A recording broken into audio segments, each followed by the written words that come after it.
Okay guys, welcome back. Hopefully you've got your canvas all set up and ready to go. I do. And our first project that we're going to do together is the superhero Eggbaby. So you're going to be drawing your favorite superhero, but there's a twist. Just like most concept artists, you're always going to be working with some level of restriction. Somebody's going to tell you, you want to make your favorite movie character, but it needs to look like Funko Pop, right? So there's usually very specific styles that concept artists have to work in. We're going to be very, very simple in this particular case and say that just the body of your superhero is going to need to look like an egg, right? So for this video, what we're going to basically be doing is setting everything up and getting our sketches started.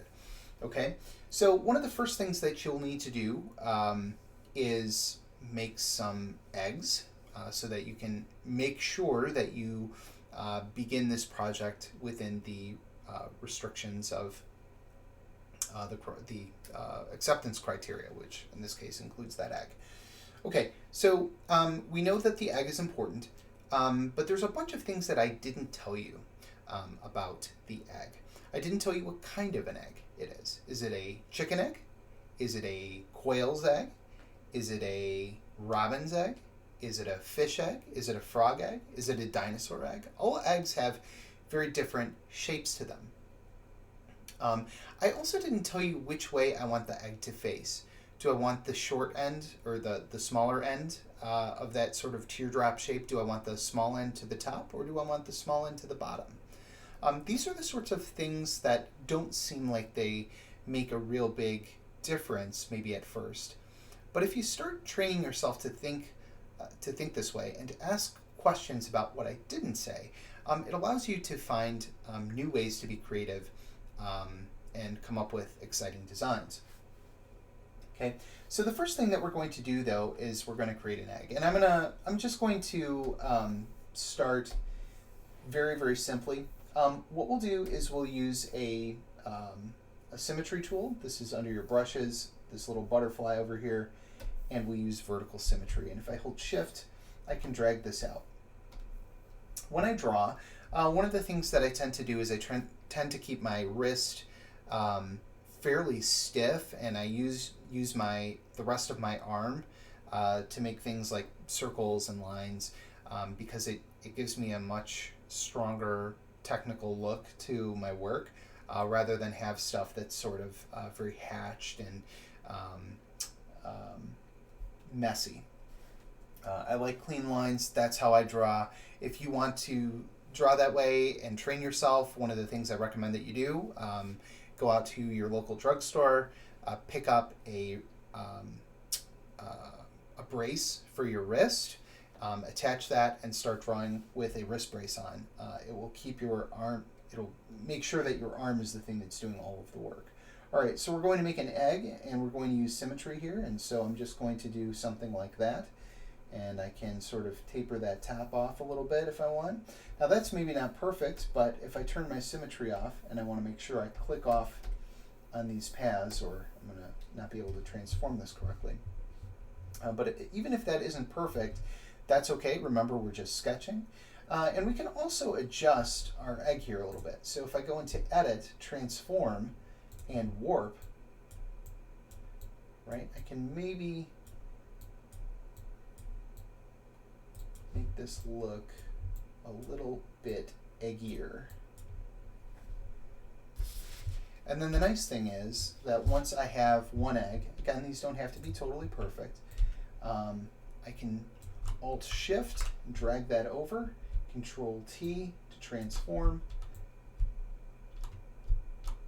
There we go. And now I've got kind of like a dinosaur egg kind of a shape. Maybe I want to pull that and turn that upside down. Give that a try. All right, so you can do as many eggs as you want. Maybe you want to do like a frog egg or something like that. Again, you may want to use your symmetry tool to get a circle. Again, I just usually draw these freehand. And again, it doesn't have to be perfect because the warp tool exists. So transform and warp.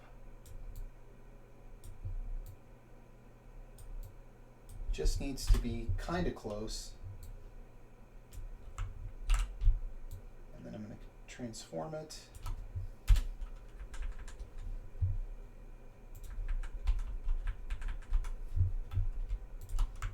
Now, another way, of course, that you could do this is just to use your elliptical marquee tool if you want something that's circular, and then you could just do edit and stroke, and that'll give you a perfect circle. I tend to like things that look a little bit more hand-drawn, personally. It depends on the type of project that I'm on, but you know, do whatever it is that you need to do, and like you know, if you do want to keep something that is you know, technically very perfect in shape, that's okay. You again could use the warp tool on this to make an egg. Just kind of pull this out.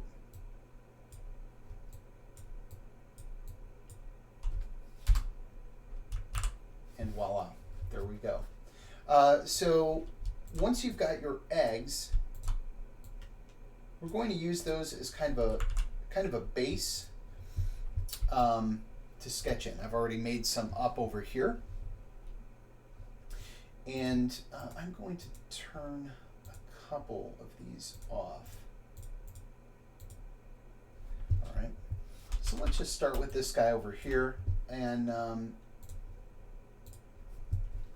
if your idea was to make a Superman egg, I apologize because I'm going to totally steal that idea. But of course, if you want to do Superman, that's just fine. You can do whatever you want. And yours will probably look different from mine anyway, which is just fine.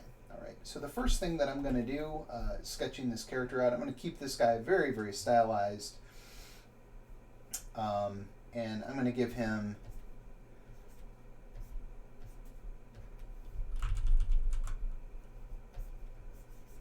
just going to put in some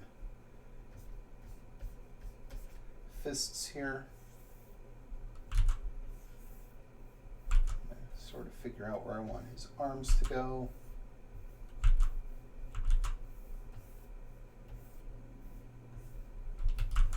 Something like that.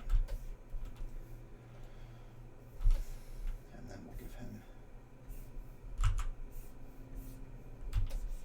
some skinny legs here.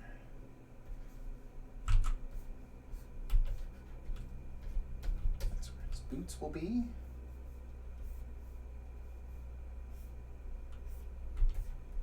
Spandex underoos and his belt be right there. And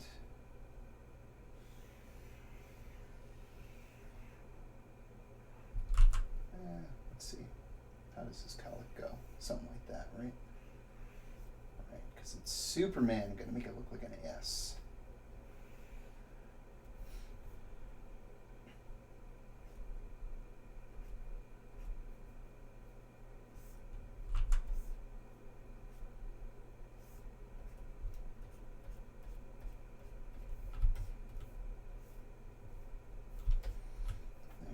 Give him that nice cleft chin.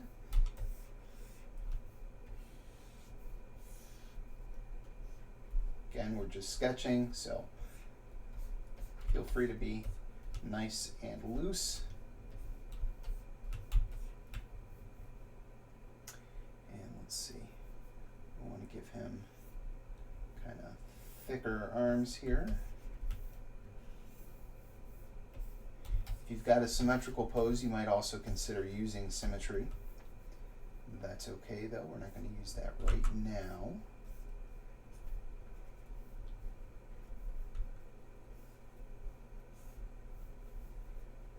Alright. You know, some superhero logos are also symmetrical, so you might consider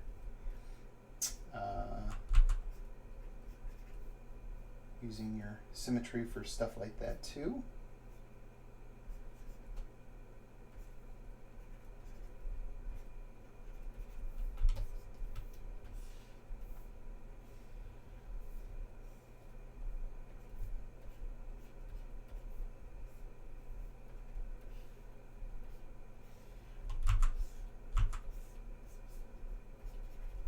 this is totally accurate. This is just off the top of my head. But again, this is just a warm-up project here, so it's okay to make a few mistakes.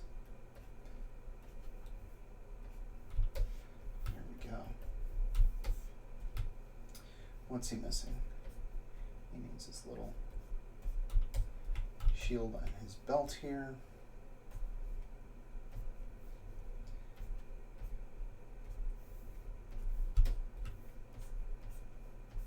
Really square off those hands.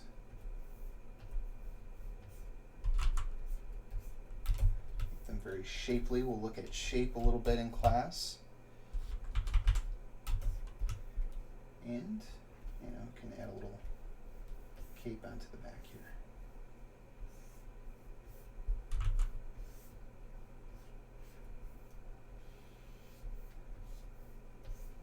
There we go. Now, as it happens, I'm not a huge Superman fan, so we're not going to do Superman. I'm actually a huge Batman fan.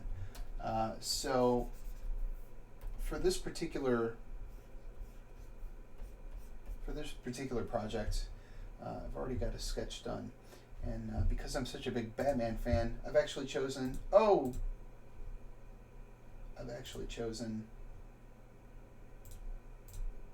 Abin Sur, believe it or not,